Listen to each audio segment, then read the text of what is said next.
Bonjour Guillaume Sotomayor. Bonjour Jean-Philippe Denis. Guillaume Sotomayor, vous êtes président et cofondateur d'Egrégor. Peut-être un petit mot sur Egrégor. Egrégor, c'est une structure qui soutient le passage à l'échelle, la multiplication de l'impact d'innovateurs qui agissent pour le bien de notre planète. Parfait. Article dans Le Grand Continent, comprendre la désinformation en Afrique. J'ai beaucoup aimé. J'ai beaucoup aimé parce qu'on ne parle plus que de fake news, du fake, voilà, depuis Trump, en gros, élection américaine. Et en fait, votre article replonge sur ce que signifie désinformer, et notamment sur le cas africain. Voilà. Donc, ce n'est pas un sujet récent, et il est peut-être important de bien le penser, ce sujet.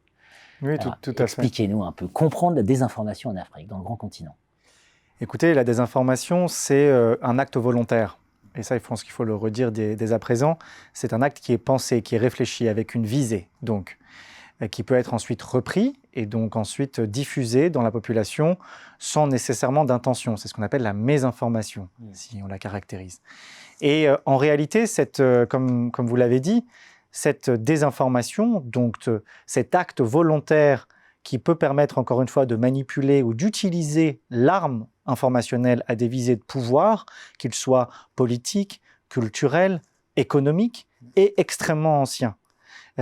A également des caractéristiques qui sont propres à chaque contexte sociopolitique, historique, culturel, puisque donc il s'adapte au fonctionnement d'une population, d'une société.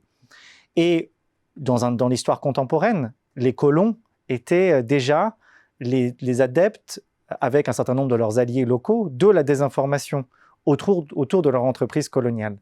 Comme le cite de mes deux collègues, c'était une arme qui était utilisée pour propager un certain nombre d'idées et également constituer une arme donc de pouvoir. À présent, elle est non pas, et c'est le cœur également de notre article, non pas exogène, mais donc profondément enracinée, ancrée dans les sociétés. Ça, c'est la clé. Vous dites, par exemple, aujourd'hui, quand on accuse la désinformation russe, on se trompe complètement de manière de poser le problème. Oui, absolument. Et ici, c'est-à-dire de mettre une monofocale sur l'ennemi russe paradigmatique qui serait l'alpha et l'oméga de cette désinformation a un double effet catastrophique. Le premier, c'est de mécomprendre que si la désinformation marche, pourquoi la désinformation marche, c'est également qu'elle s'ancre, trouve de l'écho en raison des défauts de nos propres gouvernants et des gouvernants avec lesquels nous sommes éventuellement alliés. Des défauts de nos modèles de société, des promesses inachevées, des deux poids deux mesures, de la parole publique dont on estime qu'elle est devenue vide de sens. C'est également la volonté, donc une recherche active des populations, de récits alternatifs.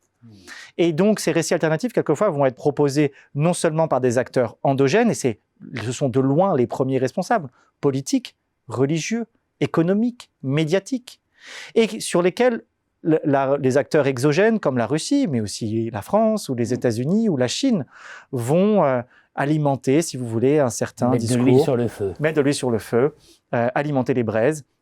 Et vous avez donc des acteurs ici qui vont être plus ou moins spécialistes de cette désinformation.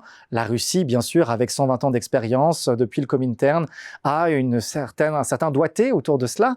Mais il faut comprendre également qu'en mettant une monofocale sur la Russie, nous faisons ce que je vous disais, une deuxième erreur. C'est que nous interdisons, notamment aux populations africaines, une capacité à réfléchir de manière alternative.